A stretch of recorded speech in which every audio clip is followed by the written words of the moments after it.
character there, where you're not interacting with the actors and you're sort of reading this thing. And like you said, Alan, you've come back and revisited it. I want to hear about how you centered in on who the character was, because this movie is really rich with characters that have fully realized personalities. And I think it's interesting to hear what the actors have to say about how they managed to sort of sink into that and figure out how to make it live beyond just words. The biggest challenge for me was playing the naive, sweet Marianne at the beginning of the film. Why is that? Having to be, you know, I was drawn to this character because I felt like, you know, there were a lot of things about her that I related to. You know, she was a tomboy, sword fighting, you know, kind of a rocker. You know, she was a fairy with an edge. She was the anti-fairy princess. But, you know, at the core, sweet and, you know, just like everyone else, wants to find love, wants to be seen, wants to be known, wants someone to love her for who she is and, you know, not try to, you know, make her into something that she's not, or, you know, like Roland. Yeah, I think I just brought a lot of that to the character. And for the rest of you, I mean, can you talk a little bit more about how you figured out who they were? Well, I mean, you're given so much help. I mean, in a way, it's not like you don't go into a room and have weeks to rehearse it, but you get a lot of visual aids, and you try. You know, the first few times you sort of try out lots of different ideas vocally and tonally and everything like that. So it's sort of a combination of all those things, and also then as the thing goes on, it's not like you do one scene, you finish it, you come back maybe even years later and redo a scene in the light of the new animation and certain changes that have been made. So it's a kind of a constantly evolving process, and I quite like that. I mean, and in some ways I actually thought this film was never going to be finished, and I would have been quite happy. Yes. I think for one, the characters, you know, George is the master of creating memorable, engaging characters that you love and that you follow for your whole childhood. You know, I'm sure I speak for everyone when we talk about his past work. So that's a kind of given when you get the breakdown of the character. And then for me, for creating Roland, he's such a sleaze that we went for, but speaks with this sort of Shakespearean meter to his voice, and so it was interesting to take a little bit of past work and combine it with a little southern charm, and a little bit of Orsino from Twelfth Night is in there, talking with music be the food of love, all that sort of stuff. And then, what did you say, Gary? A little of George Bush or something? George W. Bush. A little George W. Bush. Yeah. Mostly Elvis.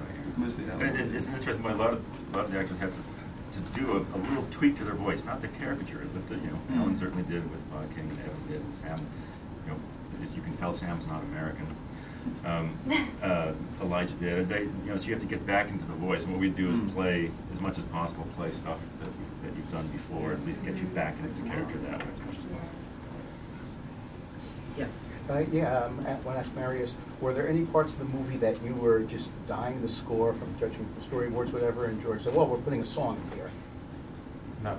I wanted there to be as little score as possible, because once you've committed to telling a story through song, then I think you want to try and tell a story through song. So, I mean, the score is basically just glue in the first 4 reels, the first 2 acts. Has to do a bit more heavy lifting in the final section, but it's a story told through song. So it was very important that the songs and the themes from the songs were front and centre, and that everything else was just there to facilitate that. But I want to point out, because Marius is being a little too nice about it, that the score is actually a really important element of the movie. There is a fair bit of score. A lot of it does weave melodies from the other songs, but there's some beautiful score.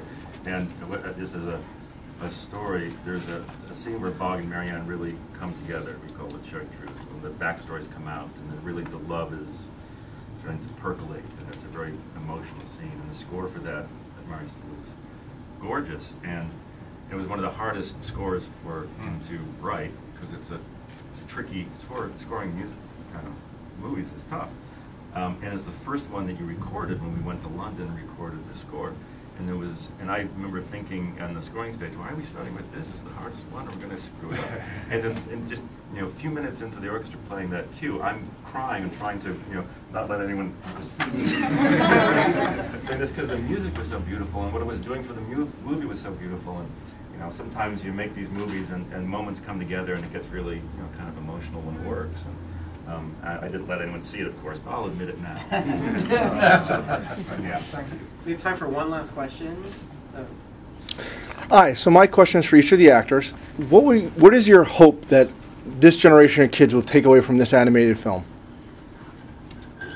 I think it's one of the main messages is, if you've ever felt like black sheep or different or weird or felt unlovable, is to not be afraid of those things about yourself and to not hide them from people, because you realize that the things that make you different and unique are the things that make you the most beautiful and special. And if you let those parts of yourself be seen, you will attract like people. You don't have to be afraid of it. And not judging the book by its cover, and really getting to know somebody and loving them for who they are. Finding love in unexpected places. They're all really good messages. Sorry, guys. Love is good. Love is good. We Yes, like good. love. We Yeah. like love. Pray, Weird people will love. find other weird people. Yeah. No matter how weird or strange you are, there's somebody equally as weird and strange for you to go and do weird and strange things and have a weird and strange life. That's beautiful.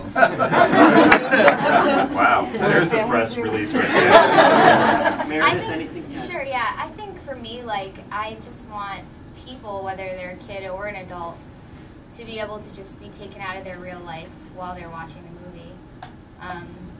Because it's not realistic, and the music is so submersive that I just hope that people are really able to be engulfed by the experience and just kind of be present with it. Yeah. Have fun. And the music is we span decades.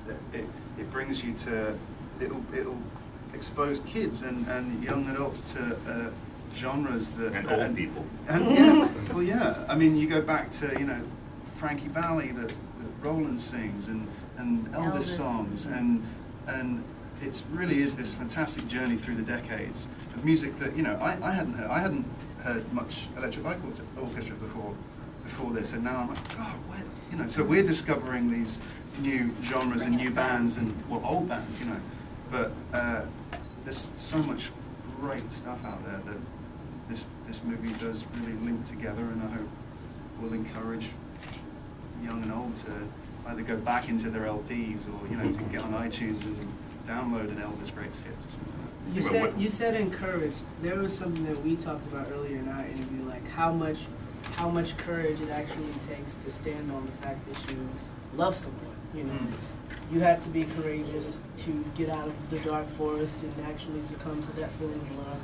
She had to be courageous. I had to be courageous. There's a big message of just being courageous and fighting through whatever the obstacle is to get what you truly love and have fell in love with.